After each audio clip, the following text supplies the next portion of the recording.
Gabi Turam. Lana the foreigner. Boko de. Boko na ozo. Nyamia dum boko pa. We slim much power on the tactical board. Easy gra. The wonder boy Josia Holotu. Thank you, boss. Ejana so panti. Me yen komo kakra fair nante kakra. Menim den fa na ade be sa se dey free. You best start from Atalanta there. And no matcha.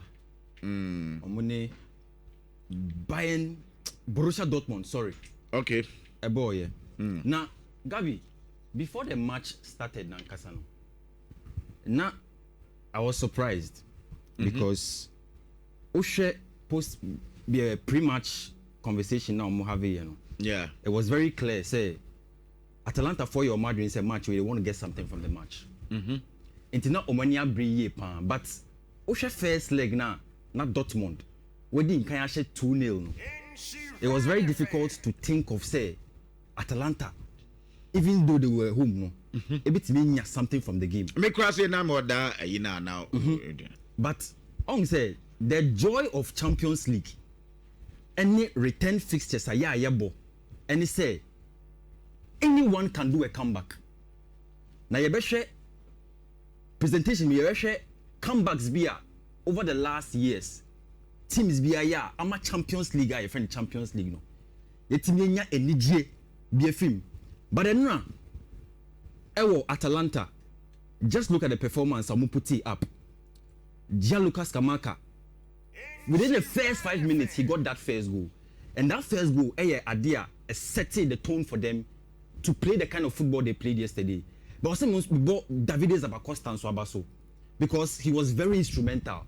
And no winning man of the match. Now, ball or boy and rano. Miakasamation, Utimu said the passion with which he played. But it was a collective team effort. Into the whole team needs to take that particular victory omo enyaye enra against Borussia Dortmund.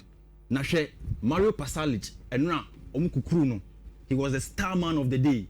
The performance was so splendid. Oshe the way now osibon the ball no. It tells you say they came with something. They wanted to get something from that particular game. Mario Pasalic Aminasia Konkon Ewo Park no. So now let's move on. And now so Abrantie we ohen wo screen so sesi o share yellow shirt keeper no. As also ni muka krey.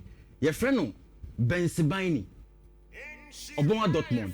Na enra goals na Atalanta for share Borussia Dortmund no. He was one of the main reasons why they considered all those goals. Enra o share the way na game ni city no. What be least mistake? You are the one who is going to blow the cover of the team. And now Dortmund were in the 2-0 lead and San Modeba away at Atalanta. So there was a reason for them to keep composed. Send a game, no, it wouldn't slip them by. But I brought your friend Benfica, Remy Benfica, and now Okoste Borussia Dortmund 4 years pan. At a point now Onjindi Adia Wire or Park no so. And it was very surprising because I thought say once he committed one of the first 2 goals now with Atlanta for sure, you know. Once they realized it was the problem, now was saying coach let me uniform and bring somebody else on because it looked like no one losing the composure. The way I now wasn't continue stay resolute and play the football. No. Now ultimately nya nesa. And yesterday he cost the team a lot. Ewo Park no. Eso na Yankoso. Monshare will try in Fama Moai. Mohan will inside on Famame. Good. Inti Benfica no onu anie. Ana enra game no. Oya dia Acoste Borussia Dortmund. Ewo. Tilo Monhia will two in Famame. Monhia the machine in Famame na yintimi and Twaso. Yanko yanim na anti Monhia no inside on Famame.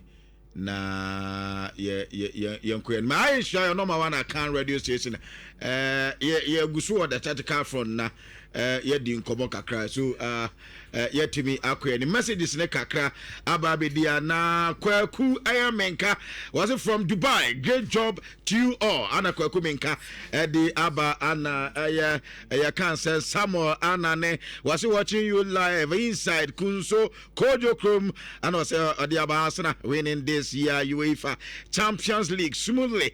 And one also the aba and Francis Sakite was it hello you guys good morning and also the Ramana Charles Cheneboa. Hey Mr. Charles Cheneboa, good morning. Was it greetings Virginia and also the aba Olotu Amisa is okay and yeah twice way it's young year or Bensabaini na enra penalty a omo consider 90+8 ono abiem e na ode ne nan achi ekobo player ya friend no Nikola Kristovic na hwe ade a ode ye player no hwe player nanim a ode ne boot achi ede tia nanim a omo consider that last minute penalty 90+8 a omo de share goal na omo de continue echo the next stage of the Champions League na enra look at the energy na ewo Atalanta Bergamo wabra omo ye sa comeback way na Juventus and so enra na or try to commit me a comeback nanso anko yi already in the first leg no na omadi nkan a concede 5 goals wabra omo so e share mienu enra game no mo they needed to score more than 3 to qualify for the round of 16 na no by 37th minute na Juventus e were 1-0 up 5-3 on aggregate. By the 70th minute, no, I said 2-0, 4-5 on aggregate. By 82nd minute, na game no 5-5. I wasn't car. You call extra time. And Sanyanya, the winner of this tie. Aho, Enna, Mebo, Ujafu Abaso, Victor Osimhen, Gabi. I was a Galatasaray for Muda Victor Osimhen Asipan. Na metro ni enti. Victor Osimhen on the day Okasembi he said he was not really happy with the performance. When we say omuko extra time no. Omo bo omo money e share 2 goals. And we need time no. Osimhen e share baako. But Osimhen ka say he wasn't happy with how the team played. It or share the goal no kra no. Uhwe ni here he was looking very down. As the ni nyina aye mudia na onsre. Because on the performance of the day, no, now was saying at least we kill the game, no. But what the guy share 5 goals? I would have a second leg. It's what you do. But when they try even 2 goals, 2 goals, was silly. But Juventus, share 1, share 2, share 3, and the game look for extra time. So he was not happy with that particular performance. Now Victor Osimhen said they make 65 games for Galatasaray. Was 53 goals with 13 assists. Impressive performance.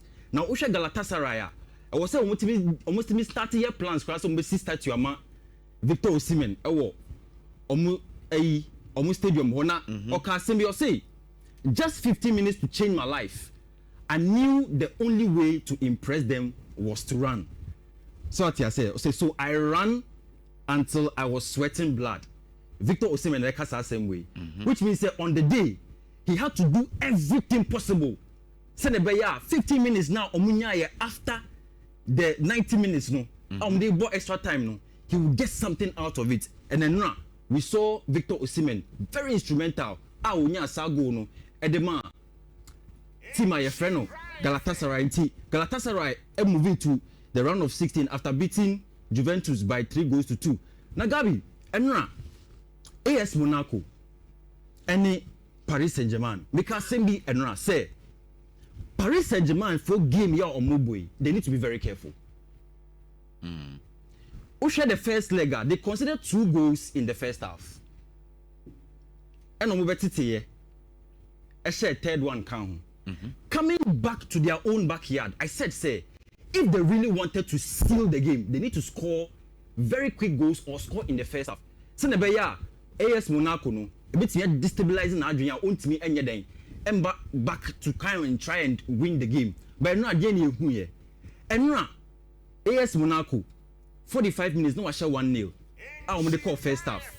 It took Marquinhos and Kvaratskhelia second half 2 goals to try and rescue the game. And AS Monaco came back to score 90+1 Emma game ni 2-2 but PSG ebon ho modern qualifying for the next stage on say PSG no they have to be very careful on say nkomo bi wo sisi a say e bia be hia Chelsea say PSG continue with this kind of performance or omoni AS Monaco e put it up there na Gabi I'm telling you say Chelsea be sa show mo biom say the omo ye no FIFA Club World Cup no and I'm telling you idea I was so much the way they concede goals and it looks like the absent-mindedness lose concentration they're not able to pick themselves I'm surprised the whole PSG it's another na I am one pan say omutimi qualify because AS Monaco call boni humodin kakra otimi share one goal kan waka very risky ama team my friend of PSG by no Desiree Doué did so well performed so well onya man of the match ewo ehonso ena Marquinhos nso performing so well na game na obia ni da so Real Madrid and Benfica and now we share game no look at that early goal that Benfica scored and Mami who said no the game was going to be very difficult but Aurelien Tchouameni a share goal no and I'm who said no Real Madrid really want to make a statement so that quick transition on the share goal no was something that everybody will look at and say, no, this is why Real Madrid are the kings of Europe. Because what Real Madrid say, our Bernabeu, our Champions League, now Otimi responded that quicker. It tells you that they are not into play. And then now, after the game had won on into the 80th minute, answer Vinicius Beshano.